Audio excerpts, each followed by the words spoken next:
Bismillahirrahmanirrahim. Assalamualaikum warahmatullahi wabarakatuh. Alhamdulillahi rabbil alamin wal aqibatu lil muttaqin wala udwana illa 'alal zalimin. Asyhadu an la ilaha illallah wa asyhadu anna Muhammadan 'abduhu wa rasuluhu la nabiyya ba'dah. Amma ba'du. Ibarat sekalian, menjelang berbuka adalah waktu yang paling mustajab di sisi Allah Subhanahu wa ta'ala jika kita berdoa. Dan seluruh kita pasti punya hajat yang hebat. Seluruh kita pasti punya ketergantungan yang tidak putus-putus kepada Allah Subhanahu wa ta'ala. Nanti insya Allah menjelang berbuka kita akan berdoa bersama-sama insya Allah. Sebentar beberapa menit menjelang berbuka, izinkan saya menyampaikan sebuah berita besar. Di dalam Taurat, di dalam Injil dan di dalam Al-Quran sepakat dikatakan bahwa akhir daripada dunia adalah kiamat besar. Bapak-bapak dan ibu-ibu, hamba-hamba Allah sekalian yang kami muliakan, dengan tanpa menyebutkan gelar pangkat jabatan yang semoga Allah mencintai bapak semua, semoga Allah melindungi dunia dan akhirat. Ketahuilah, Nabi Muhammad pernah didatangi oleh malaikat Jibril yang menjelma menjadi seorang lelaki yang sangat tampan. Malaikat ini bertanya, kapan kiamat? Nabi menjawab, Allah yang maha tahu, saya tidak tahu. Mungkin ente lebih tahu daripada saya, kata Nabi kepada malaikat ini. Tapi ketika ditanya, sebutkan kepada saya ciri-cirinya, tanda-tanda bahwa kiamat sangat dekat. Nabi mengatakan, saya tahu.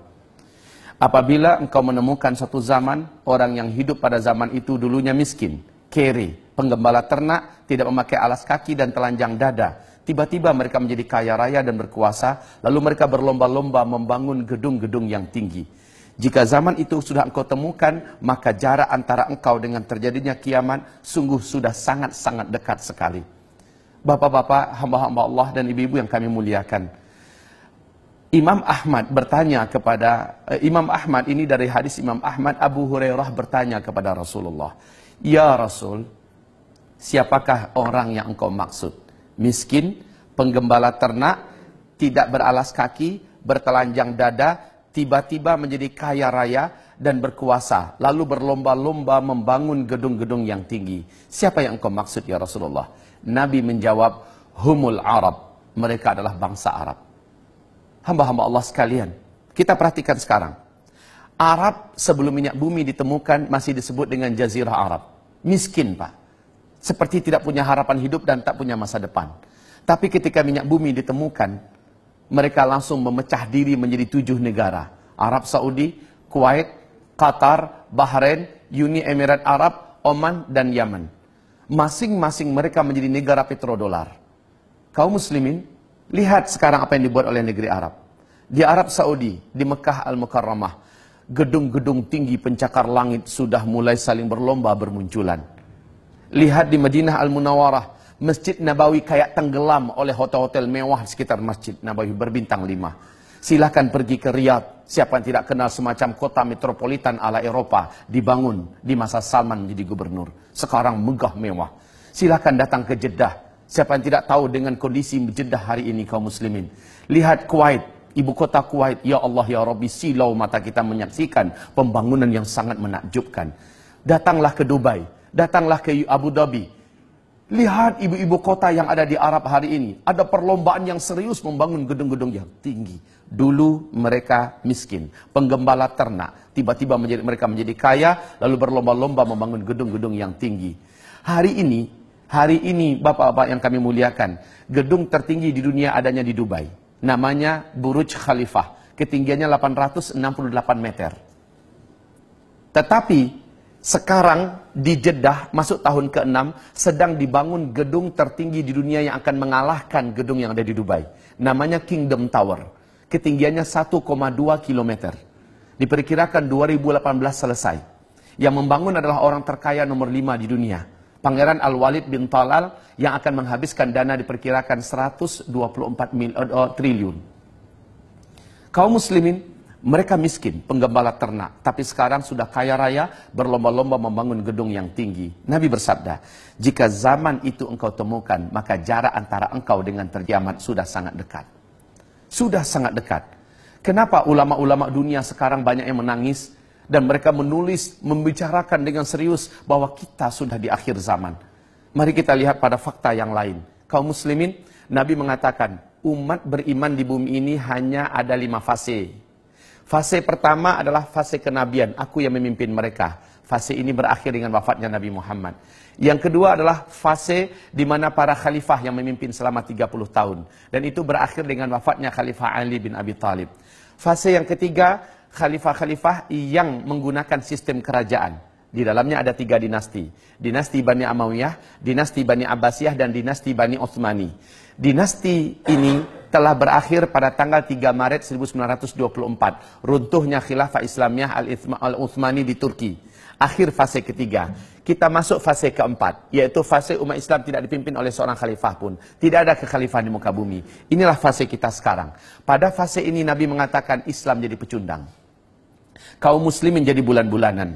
Mereka banyak tapi tidak berharga, tidak dinilai, dan betul-betul dalam keadaan ketertekanan dan luar biasa. Kondisi manusia yang hidup saat itu, hari demi harinya lebih buruk daripada hari sebelumnya. Dalam urusan ekonomi, dalam urusan politik, dalam urusan pendidikan, dalam urusan moral, dalam urusan keadaan alam. Apa saja keadaan makin ke depan itu makin jelek. Ini pada fase keempat. Fase ini pasti berakhir, kata Nabi. Yaitu dunia akan kembali dipimpin oleh khilafah Islamiyah. Dan CIA, Intelijen Amerika Serikat, di New York Times telah menyatakan dan merilis pernyataan resmi. Menurut angka-angka hitungan mereka, dunia masa depan akan kembali dipimpin oleh khilafah Islamiyah di tahun 2020. Menurut KGB Rusia, masih di New York Times, puncak-puncak khilafah Islamiyah di masa depan itu adalah tahun 2025. Artinya fase kelima sudah sangat dekat. Dan kaum muslimin, kelima fase ini akan ditutup dengan ditutupnya fase khilafah Islamiyah memimpin dunia. Tapi kata Rasul, tidak lama. Fase kelima hanya berjalan maksimal 9 tahun saja. Bukan 900 tahun. Bukan 90 tahun, hanya 9 tahun saja. Fase ini dipaksa ditutup oleh Allah dengan cara seluruh orang Islam dan orang yang beriman kepada Allah di muka bumi serentak meninggal dunia. Kenapa? Terjadinya tanda besar kiamat yang ketujuh. Pada tanda besar kiamat yang ketujuh, seluruh orang yang beriman di bumi serentak Allah wafatkan. Bertiupnya angin lembut dari negeri timur atau dari Yaman, angin ini segera membungkus bumi. Orang yang beriman, dimanapun dia berada, apakah dia ada di puncak gunung, di dalam gua, di lembah-lembah, di pulau, di mana saja, asal dia masih ada iman kepada Allah, walaupun imannya hanya seujung kuku, angin itu akan datang kepadanya. Ketika dia disentuh oleh angin itu, terhirup oleh dia angin tersebut, dia pun meninggal di sana. Serentak seluruh orang beriman di muka bumi meninggal dunia. Kaum muslimin, ini Allah ceritakan di dalam Al-Quran. Nabi sebutkan dalam hadis-hadis yang sahih. Nah, hamba-hamba Allah yang kami muliakan, Bapak Ibu tahu berapa lama sebenarnya 5 fase ini? Subhanallah. Di dalam hadis dari Abu Daud, sekalipun hadis ini didhaifkan, bahkan ada yang statusnya dhaif jiddan, tetapi status hadis ini telah dikuatkan menjadi hasan li ghairi, bahwa Nabi mengatakan 5 fase ini di sisi Allah hanya 1.500 tahun paling lama. 1.500 tahun itu hitungan hijriah, dan kita sekarang sudah 1437 hijriah. Hijriah itu dihitung sejak Nabi hijrah dari Mekah ke Madinah. Sementara menghitung umur umat Nabi atau umat Islam di bumi ini sejak Nabi diutus sebagai Nabi dan Rasul.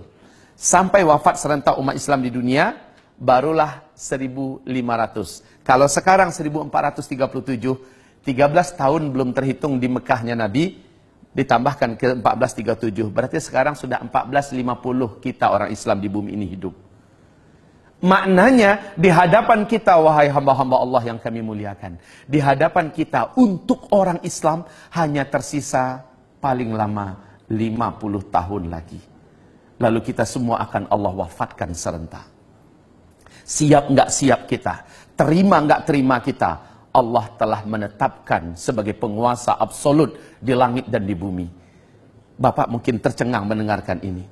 Bapak mungkin kaget mendengarkan ini. Tetapi sungguh demi Allah, risalah yang saya sampaikan ini telah sampai ke Arab Saudi, telah sampai ke Amerika. Insya Allah dengan izin Allah di New York, tak lama lagi saya akan diundang menyampaikan materi ini. Di Australia saya telah menyampaikan materi ini. Kita sudah sangat dekat dengan akhir zaman. Hamba-hamba Allah yang kami muliakan. Yang paling mengejutkan adalah Nabi menyebutkan ada 10 tanda besar kiamat. 10 tanda besar kiamat ini tidak akan terjadi kiamat sampai yang 10 ini muncul seluruhnya. Dan yang 10 ini harazatun manzumatun fi silk. Iyuqta'u silkun yatba'u ba'duha ba'dan. 10 tanda besar kiamat ini seperti butir-butir barjan. Yang di tengah-tengahnya ada ruangan kosong dapat dimasukkan tali atau benang. Jadi antar satu dengan yang lain itu terhubung gara-gara adanya tali yang menghubungkan. Di bagian bawahnya disimpul. Sehingga tertahan untuk keluar. Iyuqta'u silkun. Ketika simpul bawah itu dipotong, diputus, meluncurlah butiran yang pertama. Apa yang terjadi dengan butiran kedua? Langsung menyusul dengan cepat. Butiran ketiga menyusul juga lebih cepat. Pap, pap, pap, pap, pap, pap, seluruhnya keluar. Artinya, kalau yang pertama sudah terjadi, yang kedua menyusul dengan cepat. Nggak pakai 1000 tahun jaraknya. Nggak pakai 100 tahun. Tidak pakai 10 tahun. Tidak. Sangat cepat sekali.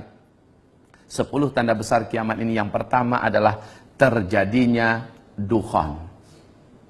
Apa itu dukhan? Kabut debu yang teramat sangat tebal dan panas membungkus bumi selama 40 hari. Saking tebalnya, kata Rasulullah, tidak diketahui kapan malam, kapan siang. Kemudian kabut ini sangat panas. Saking panasnya, kata Rasulullah, orang-orang kafir di muka bumi dan orang-orang Islam yang suka buat dosa sebelum terjadinya dukhan itu sampai melepuh kulit-kulit mereka, menjadi jelek bentuk rupa mereka. Tapi orang beriman yang amal solehnya banyak, sebelum ini terjadi mereka beramal soleh yang banyak, Allah jadikan mereka selamat dan kebal, dan mereka hanya seperti terserang flu dan demam saja. Masya Allah. Setelah dukhan selesai, bumi kembali terang, matahari kembali nampak. Apa yang terjadi? Petaka besar. Pertama, seluruh teknologi di muka bumi sudah terhenti. Tidak ada listrik, tidak ada sinyal, internet, handphone sudah hilang seluruhnya. Ini yang dikatakan oleh Rasulullah, ketika Al-Mahdi nanti muncul, kalian semua akan kembali seperti zaman sekarang. Kalian akan perang dengan menggunakan pedang, dengan tombak, dengan panah, dan menunggang kuda kembali. Albert Einstein saat didesak oleh lebih 2000 wartawan seluruh dunia, beliau mengatakan tentang perang dunia ketiga. Dalam keyakinan dan analisa kami, perang dunia ketiga nanti adalah dengan senjata manual. Semua senjata modern canggih yang kalian buat hari ini tidak ada yang bisa dipakai. Persis dengan pernyataan Steve Jobs sebelum beliau meninggal dunia di hadapan ribuan karyawannya. Pernyataan Steve Jobs adalah, setelah saya nanti, tak lama kemudian kalian semua akan kembali ke zaman batu. Persis seperti yang digambarkan Nabi Muhammad SAW dulu. Jadi setelah dukhan, semua teknologi sudah musnah. Kita kembali ke zaman di mana kita dipaksa untuk hidup secara manual. Dan ini yang sangat menakutkan, Pak. Kenapa? Berikutnya, gara-gara dukhan, seluruh yang ada di muka bumi ini, tanam-tanaman, tumbuh-tumbuhan, pada banyak yang mati. Kelaparan merata di mana-mana. Gara-gara lapar, kata Rasul, banyak chaos dan keributan. Kekacauan demi kekacauan, memperebutkan makanan sampai membunuh tetangga pun terjadi. Dan ini akibat daripada sulitnya dan langkanya makanan.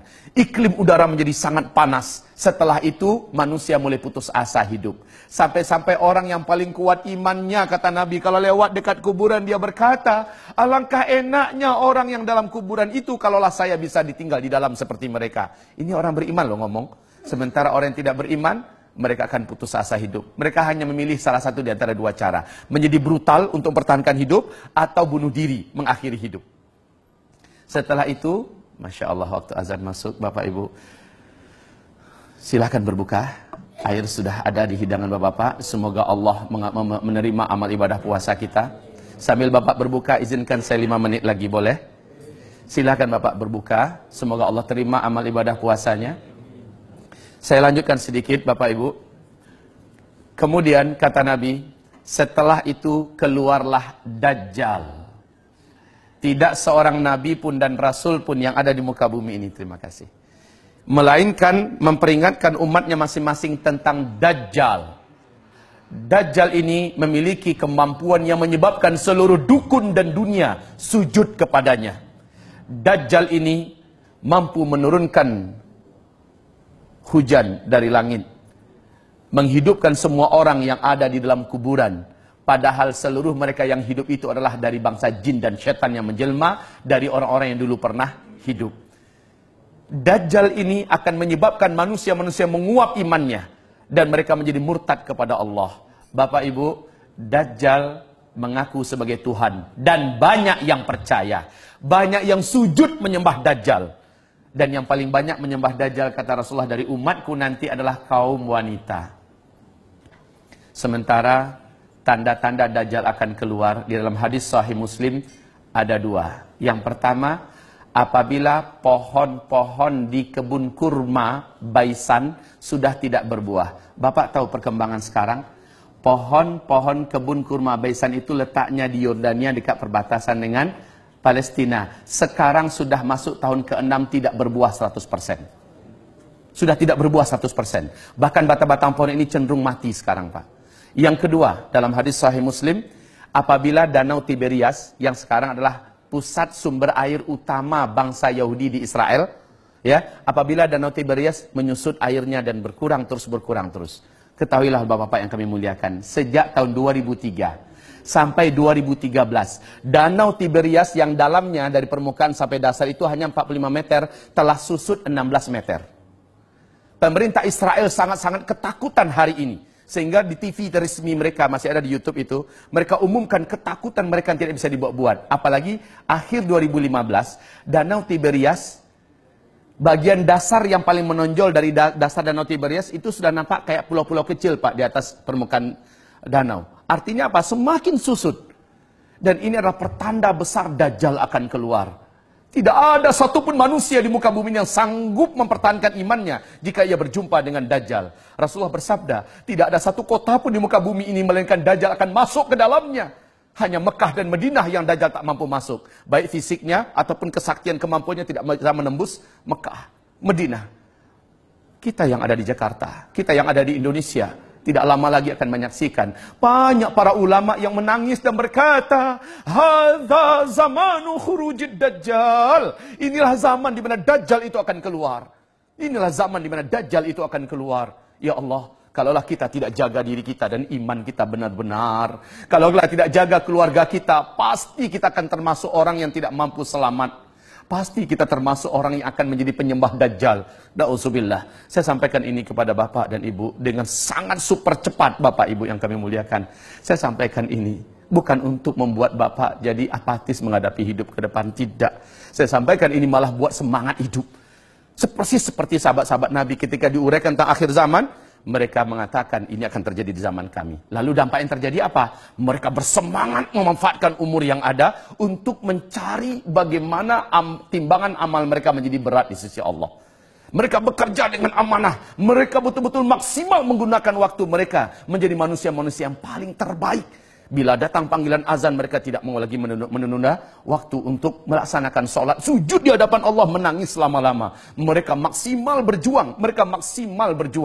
Bapak Ibu, Bapak-Bapak adalah pejuang yang luar biasa. Penyelamat dan pembela negeri. Tetapi Bapak adalah calon-calon mayat. Persis seperti orang-orang terdahulu.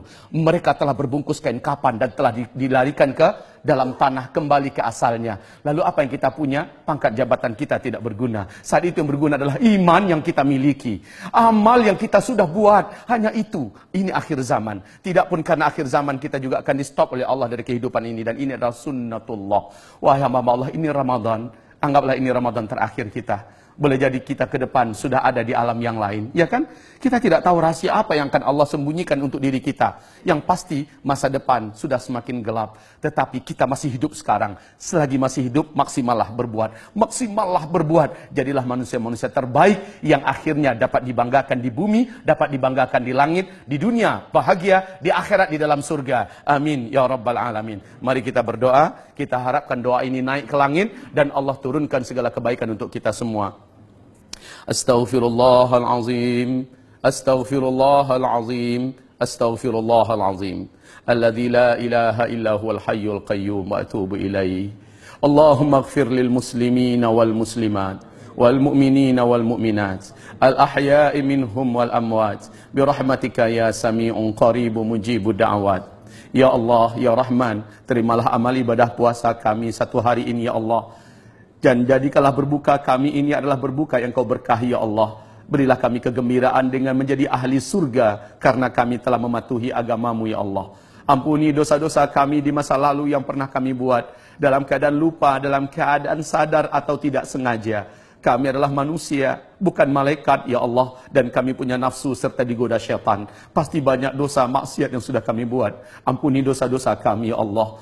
Bila ternyata kami adalah manusia-manusia yang hidup di akhir zaman dan kami akan menghadapi huru-hara dan petaka yang besar, sungguh iman kami sangat tipis dan amal kami masih sangat-sangat sedikit. Ya Allah, janganlah Engkau biarkan kami, janganlah Engkau jadikan kami termasuk yang hanyut dalam fitnah akhir zaman. Selamatkan kami semua ya Allah. Selamatkanlah para panglima-panglima kami yang ada, jenderal-jenderal kami yang ada, petinggi-petinggi militer ini yang ada ya Allah. Berikanlah mereka hidayah-Mu, kuatkanlah iman di hati mereka ya Allah. Kuatkanlah iman di hati mereka ya Allah. Kuatkanlah iman di hati mereka. Jadikanlah mereka mencintai masa depan dan akhirat mereka lebih besar daripada cinta kepada dunia yang ada. Ya Allah, jadikanlah mereka semuanya mencintai Islam dan kaum muslimin melebihi segala-galanya. Jadikanlah mereka sebagai calon-calon penghuni surga-Mu kelak ya Allah. Lindungi mereka dan selamatkan mereka dari api neraka-Mu ya Allah. Dan janganlah biarkan Dajjal berhasil menjadikan mereka bala tentaranya ya Allah. Tapi jadikanlah mereka bala tentara-Mu ya Allah di akhir zaman, di mana mereka hanya berpihak untuk-Mu dan hanya demi-Mu dan karena-Mu ya Allah. Ya Allah ya Rahman ya Rahim, terimalah amal ibadah mereka semua.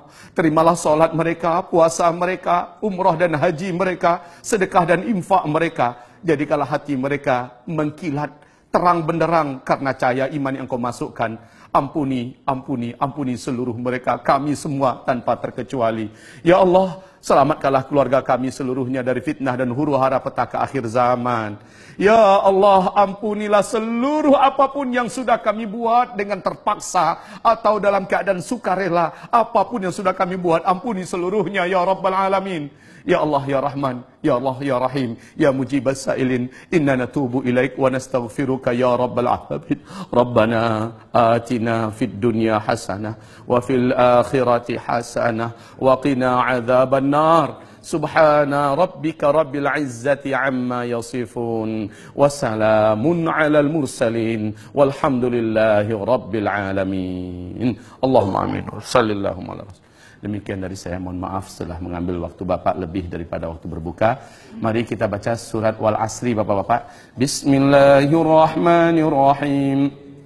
Wal asri innal insana lafi khusr illa alladhina amanu wa amilus salihat wa tawasaw bil haqq wa tawasaw bis sabr. Allahumma arhamna bil Quran wa sadaqallahul azim. Nabi berkata, siapa yang akan berdiri di tempat duduknya lalu dia membaca doa kafaratul majlis, sebelum ia berdiri Allah sudah gugurkan seluruh dosa-dosa kecil yang perbuat sebelum itu. Mari kita baca bersama-sama ya Pak ya. Subhanakallahumma wa bihamdika asyhadu an la ilaha illa anta astaghfiruka wa atubu ilaika. Amin ya Rabbal Alamin. Walhamdulillahi Rabbil Alamin. Wabillahi taufiq wal hidayah. Mohon maaf lahir batin. Wassalamualaikum warahmatullahi wabarakatuh.